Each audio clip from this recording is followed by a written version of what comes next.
Hi, I'm Meg James, your Move to Spain coach, and I'm excited to have you back for episode 2, volunteer visas. And so one of the main questions that I get on my coaching calls or on Instagram is, well, how do I even secure a visa? What is a visa? Why do I need a visa?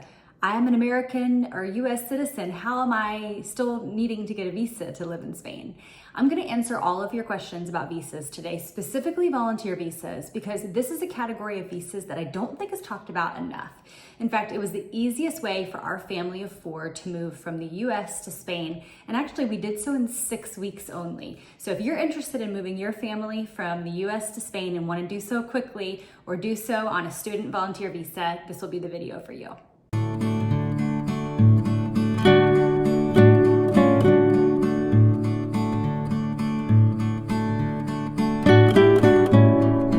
Tons of questions about volunteer visas and how to secure them. So before I get to answering these questions, I just want to tell you our own family's personal story on how we secured volunteer visas to move from the US to Spain in only 6 weeks.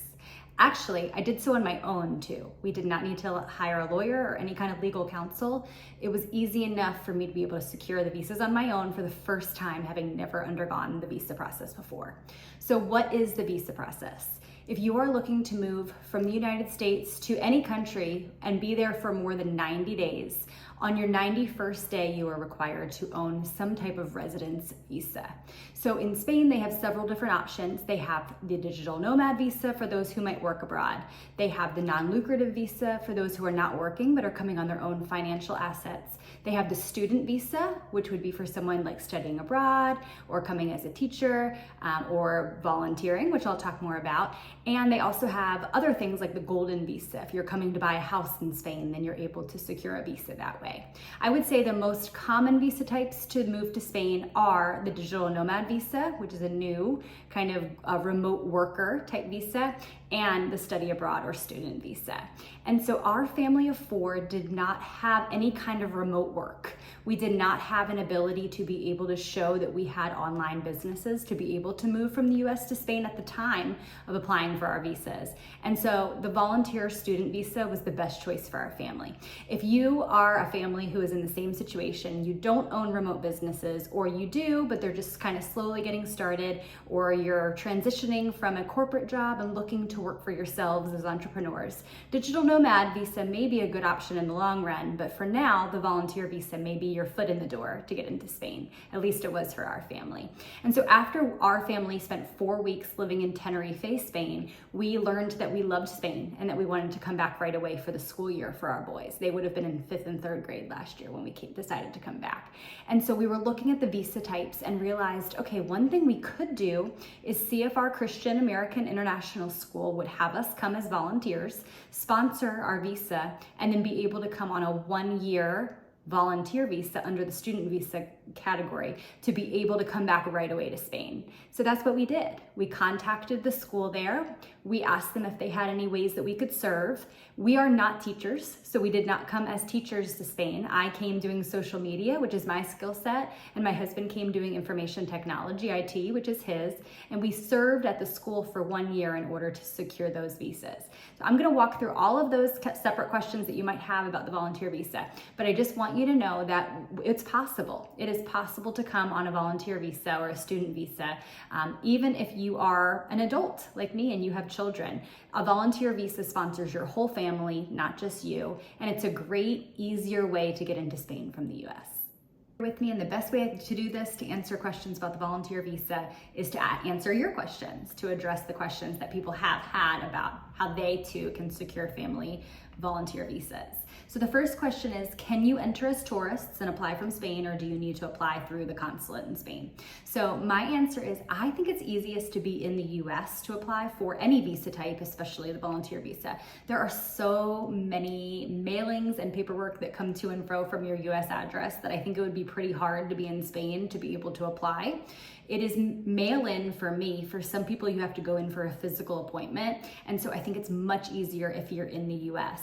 If you are not in the US, then expect that you're going to need to come back for a visa appointment at some point. You're also going to need to come and retrieve your visa yourselves in person at your US consulate or location for the BLS Spain website, which I'll walk you through.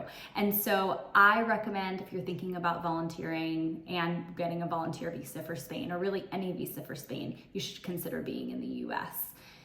The next question is, how many hours are needed in order to secure a volunteer visa? So that depends on the contract of which you secure. Our boys go to an American International Christian School, as I mentioned here, and they hire and have a lot of people serve at the school that are from the US. And because of that, they're very used to having people from the US in and out, and they've kind of got it down to a science. And so for our specific school, being that we were not teachers and we were support positions, we were required to work at a part-time in the school schedule. The other half of our time we did so online. And so if you are someone who also runs multiple businesses from the US, or you have young children, or you just don't have 40 hours a week to serve to get a volunteer visa at a school, it's possible, depending on the contract that you secure, that it could be part-time or more flexible. It's not always 40 hours a week. So Spain does not require a certain number of hours. Instead, it's kind of just based on the contract that you secure. So let's look at some more of the questions that have come in, and this will help us walk through the volunteer visa process. So can you move from a volunteer visa to a more permanent residence visa? Good question. So the volunteer visa is not for residency. And so if you are a US citizen and you are really wanting to move to Spain and get residency and become Spanish and kind of have that be your focal point, then the volunteer visa may not be the best fit for you. For us and me and my family, the volunteer visa was a great first trial into the country of Spain. We were still obviously US citizens, but we still are, but we were able to kind of put one foot into Spain, see if it was for us. And since we love it, we're now switching to a visa type that does have more permanent residency options. Yes, you can move and change your visa type at any time. For our specific situation, we are on the volunteer visa for the first year here living in Spain, and we are actually this week officially submitting our renewal visa, and we're switching to the digital nomad visa, which I'll do a whole separate video on the pros and cons of switching from volunteer to digital nomad. I do think volunteer visas are the first and best entry visa into a country. There's less paperwork, less financial obligation that you need to show. So you do have to show a certain amount, which constantly changes.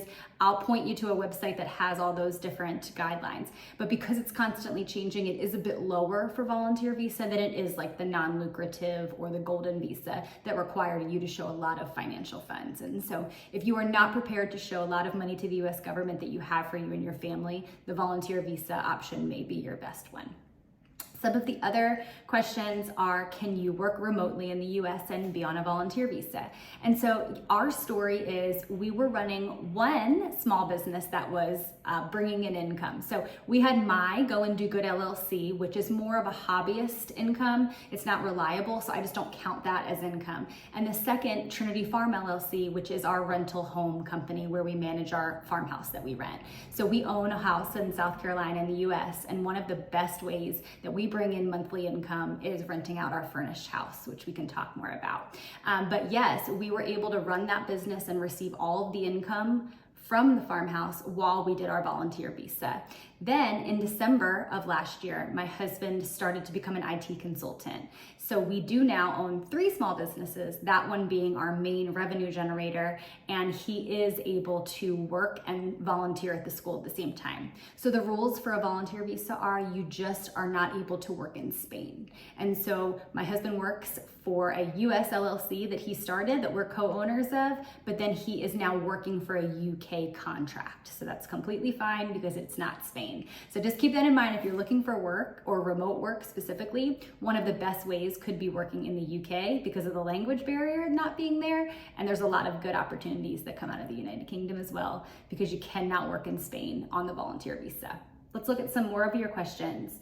How long is this visa good for? So you can renew it for multiple years. So it's good for 1 year, renewable for I think up to 3 currently. It may even be more. Just keep in mind that if you're thinking of being here 3 years, then you probably need to switch your visa type because it would not count towards residency. And residency has some pros and cons, but it has some pros such as tax benefits, for example, if you're switching to a digital nomad visa. And so it is renewable after 1 year.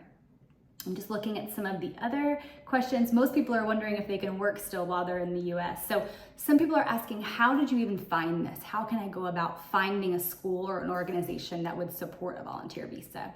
So our personal story is that we love Christian schools. Our kids went to an ACSI Christian school in the US, and we really wanted to find a school like that in Spain as well. And we did. So we went on the csi.org website and we looked for international schools that were Christian in Spain. And we found 2 in Madrid and 1 in Barcelona. So last summer, after 1 month in Tenerife, we came and looked at both the schools, and we loved one of them. And so when we connected with the school and knew it was where we wanted to send our kids, we just got to talking with the director of the school and talked about some of the school's needs. And 2 of them happened to be social media and information technology. And so because my husband and I were in a season of wanting to step away from his corporate America job that did not allow us to live internationally, we just looked at each other and said, okay, this might be a really good way into Spain. And so while it may not be advertised or in your face, I definitely recommend going to the school that you're enrolling your children at and asking, is there any opportunities for me and my skill sets to be able to come on a volunteer visa? Now, if your child is attending a Spanish school, it may be a little bit harder for that, especially if there's a language barrier, but just ask, because it can't hurt. And I'd also recommend that you look into libraries and American institutions like the American International Institute in Madrid. They're always looking for volunteers to come and help them in their library. Spanish schools. Expanish is our Spanish school here in Madrid, and you can contact them and say, hey, I want to come on a student visa and learn Spanish, and you're able to get the specific student piece of the student volunteer visa by coming on that in that way. And so just keep in mind that it's worth asking a school to see if they have space for you to be able to volunteer there. I'm just looking to see if there's any other questions that I want to address today. So yeah, someone's asking, do you have to show income to get this kind of visa? And you do. I don't want to say the exact amount just because it changes all the time. I'm going to link the BLS Spain visa website. That will have the constantly changing guidelines for this visa type. But yes, you have to show a clear background check, which is a time-consuming process that is apostilled for all 4 family members. You also need to show that you have enough income to support you, your spouse, and 2 children for the length of stay, which would start as 1 year. You need to be able to buy insurance for yourself. And so while health insurance in Spain is its whole other YouTube video, they do require that you have private health insurance to come on a volunteer visa. And so we paid 2,200 euros for 1 year for a family of 4 for a deskless private health insurance. So if you live in the US currently and you're watching this, that is crazy, very low compared to US prices for insurance, and it's been great coverage for us. Now, when we switch visa types, we will be on public health care, and so it will look a little bit different. But yes, one of the benefits, it stinks that you have to pay $2,200, but the benefit is that you're covered for a full year in Spain for you and your family. And so that's another requirement needed to apply for this visa. There are some fees that come along with applying for the visa, like 75 euros here and there for the applications. I think I probably spent a couple hundred just on mailing things and getting the right envelopes and rushing things and overnighting and apostilling and all the processes. And so just be prepared that the visa process is not affordable, it's not fun, but it helps you get to your end goal, which is to be able to live in Spain longer than 90 days. And so just keep that in mind. Someone's asking, so do you need a degree for this? That again will depend on each separate contract. So for us, our school tends to hire people with bachelor's degrees. And so you do not have to have a bachelor's degree in education. Again, my husband and I have no interest in working in a school or being teachers. In fact, we joked and said we had no interest in working with each other either, but we were in the same office for several months together. But yes, you typically require some form of a degree, bachelor's degree from a US university, but it does not need to be in education. Someone else is asking, how old do you have to be? I believe you just have to be having completed college. And so 21 and older is probably the standard, but I think that would change depending on the contract again. I'm just looking to see if there are any other questions that I want to address. So tax implications. I want to do a whole separate reel on taxes and really get specialists like Pro Spain consultants involved, because it's very hard to speak to taxes depending on everyone's personal situation. For the volunteer visa, and really any visas, if you are in Spain for more than 183 days, so if I came on January 1st and I'm still living in Spain on July 1st, I am now a Spanish tax resident. So I am required to pay the US Medicare and Social Security, but my income tax to Spain. That is the case again, regardless of type. Now, with the volunteer visa, it's a little different because you're not making money in Spain. You are only receiving a stipend. So let me explain that. We did not receive money while we worked on a volunteer visa for the school. So last year, our means of income were our rental house in South Carolina, the hobbyist income that I bring in with Go and Do Good, and my husband's 1045 consulting income. Other than that, the school provided us a stipend, which a lot of accounts or schools may do that you volunteer at. And what that means is it just gave us a discount on our housing. So they paid us a certain amount per month, but it wasn't as income, it was to pay towards our rent. And so that is not considered income. And so we do not have to pay taxes to Spain for that reason. And so the straight on answer is no. If you are there in Spain less than 183 days, you are not eligible for taxes regardless. But if you are there more than 183 days, you will not be taxed because you are not making an income in Spain. Now, there are people on student volunteer visas that are teachers, that are with organizations like Teach Beyond. That's a different story because you are receiving funds through either people giving you money, donating, supporting your cause, or you may be locally working for a school and be paid and not be on a volunteer visa. So there's so many different avenues that I don't want to address all the tax questions, but no, generally speaking, if you are coming on a volunteer visa, you will not be paying taxes. I'm just seeing if there's any other questions that I want to make sure that I address.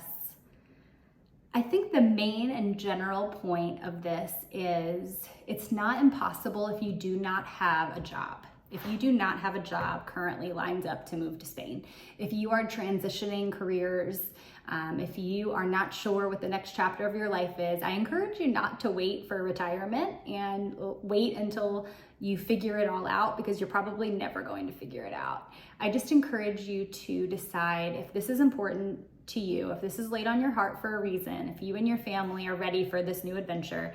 Volunteer visas are a great way that are not talked about a lot to get to Spain quickly, 6 weeks quickly. And I just encourage everyone that you look into this option, hop on the internet and look at schools in Spain that are English, American, British curriculum, where you could easily communicate if you don't speak Spanish and ask if they have any needs that you might be able to fill in, if you could come on a volunteer visa. And again, I'm gonna link the BLS Spain visa website here because it's so helpful. The process is annoying and frustrating, but it's so helpful to use this as a guide to get you and your family to move to Spain too.